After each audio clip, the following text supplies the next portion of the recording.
Hello there, ladies and gentlemen. My name is High and Fiber, and welcome to another episode of Beyond the Podcast, your home for news, discussion topics, and all things video game related that, for one reason or another, do not make it onto the 2.5 Gamer podcast.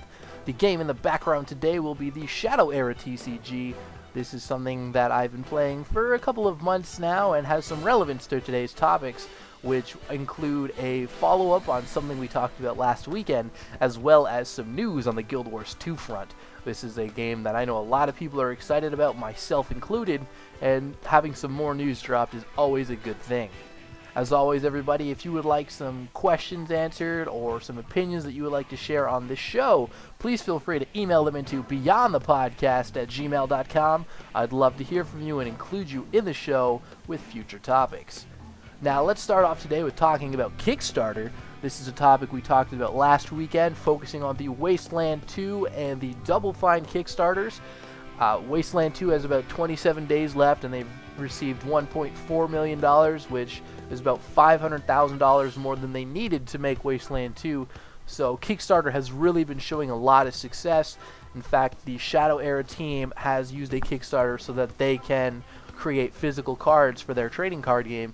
So even some non-pure gaming news coming out of Kickstarter as well. But there is a Kickstarter that has been started, or there's going to be one started. They actually have a forum discussion regarding it. It is for a game that it's an interesting game from what I've seen of it. I had not heard of it before today, but it is called Dead State. It is Double Bear Zombie RPG, and they have a forum post on their website just asking information about what you would like to see from the Kickstarter, things of that nature.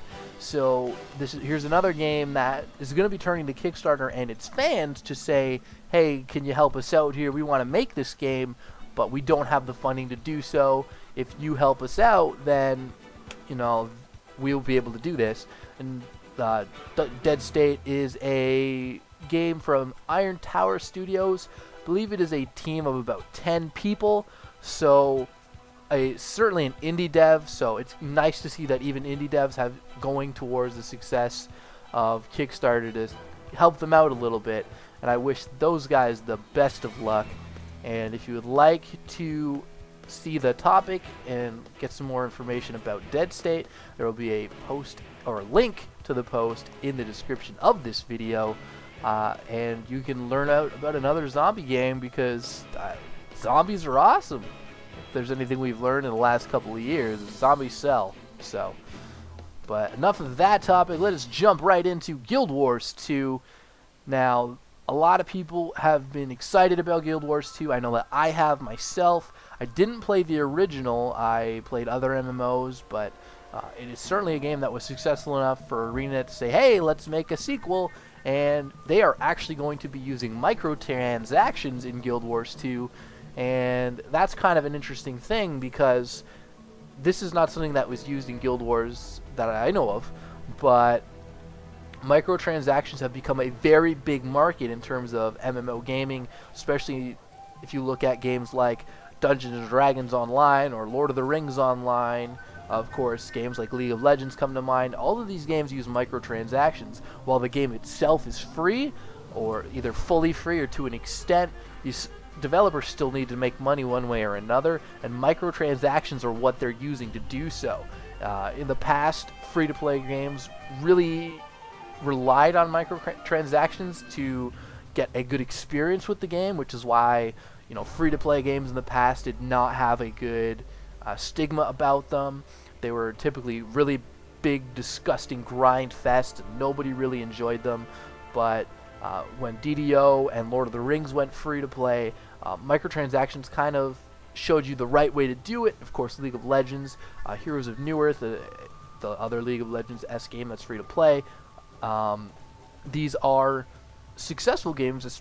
League of Legends especially has actually passed all PC games, including World of Warcraft, in terms of money earned at the moment, which is huge, because this is a free-to-play game that is making more than a $15 a month subscription. Of course, there's a lot of issues regarding World of Warcraft, but we're not going to talk about that on the show. What we are going to talk about is microtransactions in Guild Wars 2. Now, there's an article going on that kind of discusses that they want to use it, and it's going to be introduced in a closed beta event, which, unfortunately, if you're in the event, you can't talk about, which is unfortunate, because I personally would love to get in it and show some information with you guys, but all of that is just not a possibility at this point, especially when I'm not in the beta to begin with. So, the way the Guild Wars 2 team wants to run it in ArenaNet, they're saying, the quote is, "It's never okay for players who spend money to have an unfair advantage over players who spend time." This is huge because that is the way the microtransactions worked in the past. If you paid money for this game, you had an advantage. You leveled faster. You got loot that you couldn't get anywhere else. It was unfair. It made you say, if I want to play this game to get to max level, to enjoy my time with it, I have to put out money. DDO, Lord of the Rings, League of Legends, these games came out and said, no, that is not the right way to do it. You can put money in if you want to. League of Legends especially, they give you boost to your experience so you can get to max level faster, or boosts for your in-game currency that you gain after every match, or aesthetic changes like champion skins. But none of these things give you an advantage over another player. Obviously, if you have experience boost, you'll hit level 30 faster, but there's a bit of a double-edged sword there. If you're new to the game and you spend money on it, you hit level 30, you'll get more experienced players a lot quicker, and you may not be as experienced getting up to that point as somebody who worked there the long way. Now, obviously, you can buy champions with real money as well using RP, but that doesn't give you an advantage over somebody who buys it with the in-game currency IP, except for the fact that you might get it sooner. But really, that's not a big deal in any sense of the way. If you spend money on League of Legends, you're not going to be at an advantage over somebody who hasn't. Dungeons & Dragons, you can spend, I believe Lord of the Rings uses the same model because it's the same company, but it's a system where you can either buy a subscription, because those games still have a subscription base, or you can spend money on the things to unlock content that you want to do as you want to do it. You can unlock content for dungeons, and then you can actually get passes for friends so they can play it with you.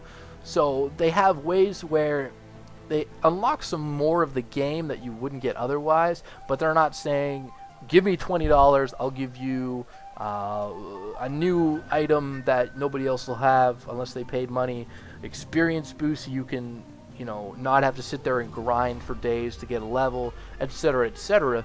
So the Guild Wars 2 thing is going to be using a 3 currency system: gold, karma, and gems. Gold is the common in-game currency. Karma, which players earn in-game but cannot trade for unique rewards. And gems are, of course, the item that's going to be bought with microtransactions. So the link for the article about the microtransactions will be in the description. But that'll be it for me today, guys. As always, if you have an opinion or a question that you would like seen on this show, please email it into beyondthepodcast@gmail.com. My name has been High in Fiber, and I'll see you next time.